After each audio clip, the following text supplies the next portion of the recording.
안녕하세요. 제키입니다. 오늘은 지난번에 이어 타이베이의 명소 따다오청을 돌아본 이야기를 해드리겠습니다.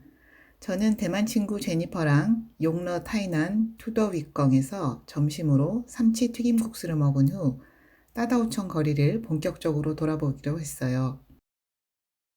바로 앞 길모퉁이에 사람들이 줄을 서 있어서 뭘 먹나 싶었더니 팥소를 잔뜩 넣은 찹쌀모찌 같은 걸 만들어서 팔고 있었어요. 이걸 이렇게까지 줄을 서서 먹어야 할 정도로 맛있나 생각했는데 친구가 그럴 필요 없다면서 맞은편 가게를 가리켰어요. 아줌마 2명이 열심히 즉석 생딸기 찹쌀모찌를 만들고 있었어요. 한 개 40원이니까 한국 돈으로는 1,600원이죠. 큰 딸기를 원하는지 작은 딸기를 원하는지 물어봤어요. 그러곤 주문을 받자마자 원하는 크기의 생딸기를 넣어서 만들어줬어요. 맛은 아주 좋더라고요. 이렇게 디저트를 먹고 나서 우리는 길 건너 영러시장, 즉 한국어로는 영락시장으로 갔어요. 그곳 2층은 원단 도소매 시장인데 100개가 넘는 포목점이 모여 있어요. 정말 상상할 수 있는 모든 천들이 다 있었어요. 밖으로 나와서 디화제 골목길 사이에 있는 수공예품 가게에 들어갔어요. 친구가 좋아하는 곳이래요. 특히 바느질 할 필요 없는 작은 접착식 와펜들이 눈에 들어오더라고요. 3개에 8,000원 가량 한대요. 예쁘긴 한데 한국에선 이것보다 더 싸게 살 수 있다는 점. 그리고 이 가게는 온갖 목제품에 원하는 글씨를 레이저로 새겨준대요. 고객 맞춤형 상품 가게인 거죠. 기념품 만들기에 좋은 것 같아요. 이런 가게들 사이에 아주 오래된 우체국이 숨어 있었어요. 1915년에 생긴 우체국인데 아직도 우편 업무를 하고 있대요. 위에 천장 쪽을 보면 아주 독특한 건물 양식을 볼 수 있죠. 이곳은 비지터 센터인데 1층에서는 관광 안내 책자를 받을 수 있고 2층과 3층에서는 옛날 복장을 빌려서 사진을 찍을 수 있다고 했어요. 2층에는 1930년대의 모습을 재현해 놓고 그때 유행하던 노래도 틀어주고 있었어요. 3층에는 등롱이라고 부르는 이렇게 한지로 만든 전등 전시장도 있었고요. 옛날 이곳에 있었던 교실도 그대로 보존되어 있어요. 친구가 골목에 있는 2층 찻집에 데려갔는데 이런 분위기였어요.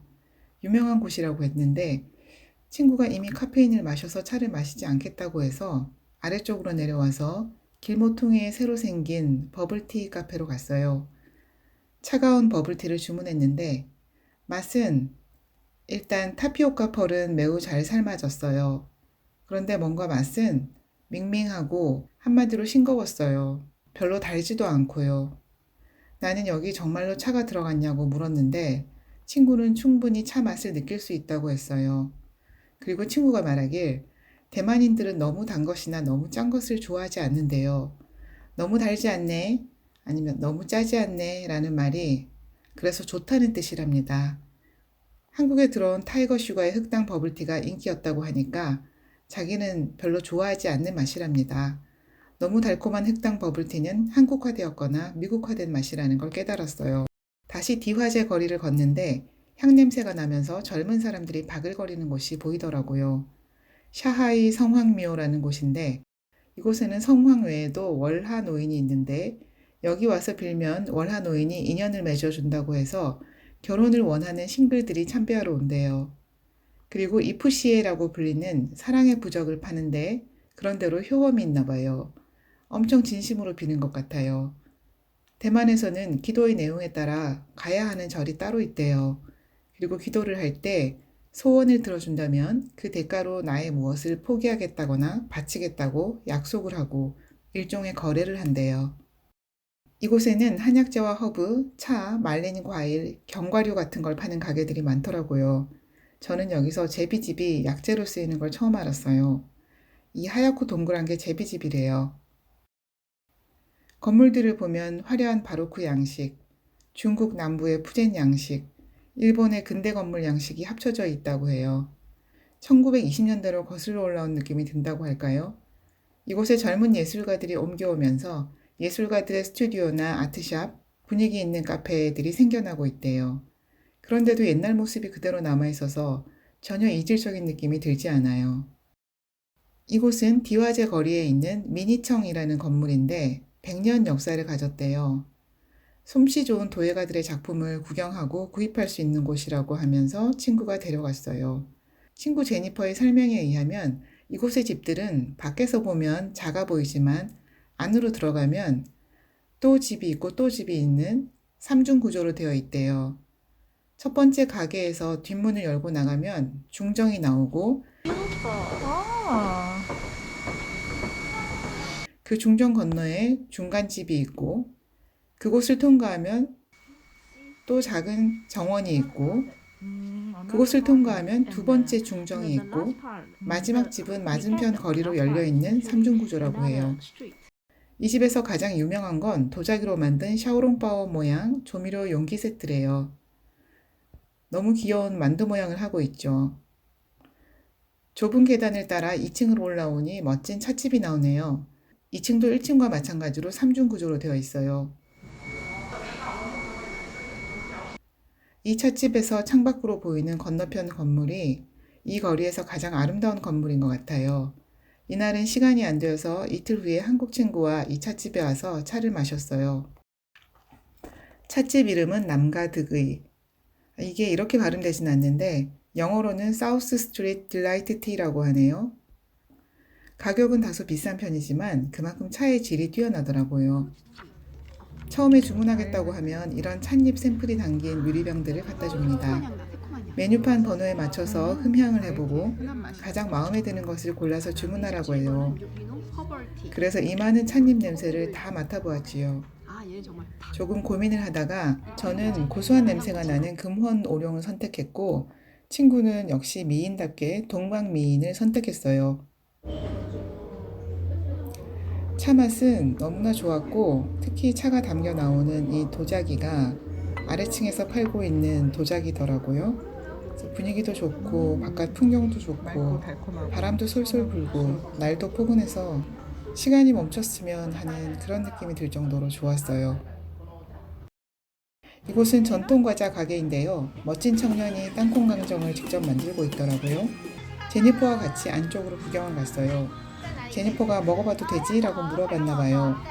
그러자 직원이 뭐든지 말하라고 하면서 이것저것 다 시식을 시켜줬어요. 저 혼자 갔으면 절대 그러지 못했을 거예요. 그래서 67가지 다 먹어보고 가장 맛있는 걸로 한 봉지 샀어요. 여기가 제 친구 제니퍼가 가장 좋아하는 서점이래요. 코스 아스트랄 북숍.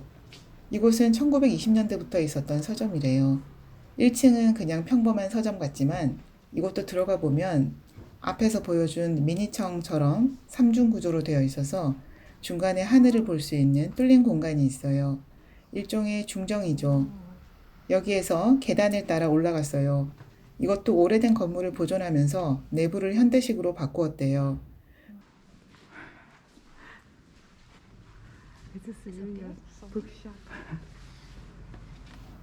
놀라운 건 2층에서 3층으로 올라가는 계단이었어요. 붉은 벽돌과 유리가 조화가 되어서 마치 무슨 미술관에 온 느낌이 든다고 할까요? 그리고 자투리 공간마다 책을 읽을 수 있도록 의자를 놓아두었어요.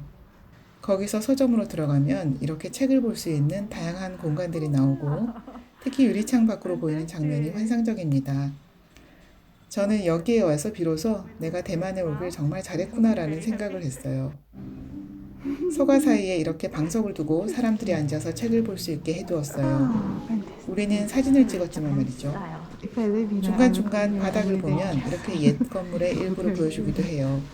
이 건물 자체가 서점이면서 하나의 박물관인 셈이죠. 여기 보면 이렇게 건물을 복원하고 리모델링 하던 과정을 기록으로 남겨두었죠. 제니퍼가 아니라면 제가 어떻게 2층과 3층에 이런 보물들이 있는 줄 알았을까요? 그냥 1층 가게에만 잠깐 들어갔다 나갔겠죠. 밖에 나와서 이 건물 전체를 보았더니 바로 이런 모습이었어요. 맞은편 건물보다 훨씬 더 멋있었어요. 나중에 여기 꼭 와보세요. 다음은 대만에서 가장 오래된 세븐일레븐이 있는 건물입니다. 이것도 제니퍼가 대만인이기 때문에 알고 있는 곳이죠. 겉에서 보면 그냥 낡은 건물 속에 있는 조그만 세븐일레븐입니다. 그런데 뒷문 계단으로 올라가면 독특한 2층 구조가 나와요. 제니퍼가 저보고 편한 신발 신고 오라고 했던 이유를 알 것 같았어요. 2층 계단을 뛰어 올라가는 것, 이것이 또 하나의 큰 즐거움이었어요. 2층이 올라가니 멋진 붉은 벽돌 건물의 몸체가 보이죠. 그리고 2층 창가에서 디화제 거리를 바라보며 음식을 먹을 수 있게 되어 있어요. 그런데 창밖 풍경이 끝내줍니다. 제니퍼 말이 이곳이 가장 저렴한 편의점 커피를 가장 비싸게 먹을 수 있는 곳이래요. 제니퍼랑 북문 전철역으로 돌아와서 락커에서 내 가방을 찾은 후에 제니퍼한테 어떻게 친구 집까지 갈 건지 설명을 들은 후 헤어졌어요. 제니퍼는 걱정을 많이 했지만 저는 별 문제 없이 혼자서 전철을 잘 갈아타고 무사히 한국 친구가 있는 곳으로 갔어요. 전철 갈아타는 건 서울보다 쉬웠어요. 제가 내려야 하는 역이 종점이어서 마지막에는 전철 안에 저 혼자 덩그러니 남았어요. 남의 나라에 와서 전철 한 칸을 전세 낸 것 같아서 기분이 좋았어요. 한국 친구를 만나 동네 맛집에 가려고 했는데 문을 안 열었대요. 그래서 동네에 소문난 만두집에 갔어요. 김치만두와 부추만두를 먹었는데 생각보다 너무 맛있었어요. 이 나라에서는 손님 많은 곳에 가면 무조건 성공인가 봐요. 그리고 친구 집에서 제니퍼가 선물해준 대만 과자를 시식해 봤어요. 돼지고기로 만든 육포인데 아몬드가 들어가 있고 달콤하고 짭조름하고 종이처럼 바삭한 게 딱 맥주 안주였어요. 아쉽게도 육포는 세관에서 금지된 식품이어서 해외 반출이 안 된답니다. 그래서 대만에 있을 때 다 먹고 가라고 친구가 그랬어요. 할 수 없이 대만 맥주 한 캔 사서 같이 먹었어요.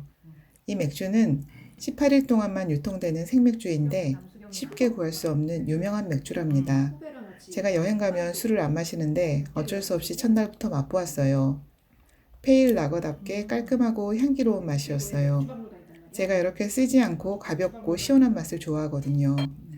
대만에 오시면 이 육포에 이 18일 생맥주를 꼭 함께 드셔보시라고 권하고 싶어요. 이날부터 필 받아서 저희 대만 과자 탐험이 시작되었어요.